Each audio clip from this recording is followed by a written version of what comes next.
Halo kawan. Okey, video ini saya akan sharing ini digital punya macam mana setting lah. Okey, ketiga, sekarang saya mau tunjukkan ini apa benda. Ini tekan, dia akan terang. Dia ada lampu. Ni tengok saya sekarang boleh set mah. Jika saya tekan lama, tekan ah. Dia akan tunjuk lock. Tadi nampak lock. Sekarang saya tekan apa pun tak boleh set. Kenapa? Saya tekan lama-lama dia pun tak boleh. Kenapa? Sebab dia mau lock dia punya itu bacaan. Dia jangan bagi you sila tekan jadi suruh lock. Jika saya mau unlock, saya macam mana? Saya tekan lama. Kasih unlock. Unlock saya sudah boleh tekan. Jadi jika saya lock macam ni, tekan lama, lock. Saya tengok boleh tutup ke. Saya ini sudah reset. Okey. Pun tak boleh. Pun tak boleh. Tekan lama. Tekan lama dia boleh tutup. Jadi sudah tutup, dia sudah tak ada lock. Okey. Jadi lain function apa function? Jika saya tekan lama, saya tengok set, tengok ini data. Ini data masuknya tengok balik history. Tengok balik history. Sekarang ini mungkin tak ada history lah.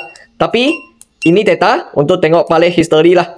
Jadi jika tak ada history, pun tak boleh tengok lah. History masuknya apa? Dia tengok balik history yang dulu, you ikat lah berapa, dia akan tunjuk sini lah.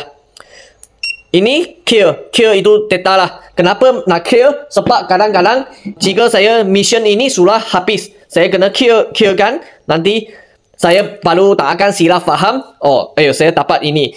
Biasanya ini jika guna di itu personal guna saya akan set itu pit lah. Biasa kami tengok pit saya ikat sampai berapa ketat lah. Dia punya kekuatan sampai berapa. Jika di academy college academy, biasa kami letak trade lah. Sebab mau bagi orang tengok dia sekarang ikat berapa kuat.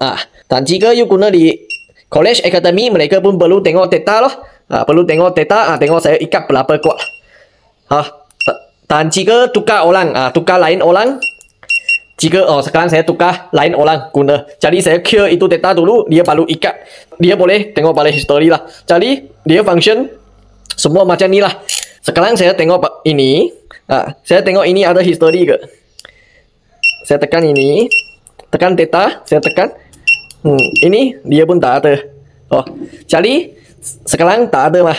Saya pergi cuba ikat dulu.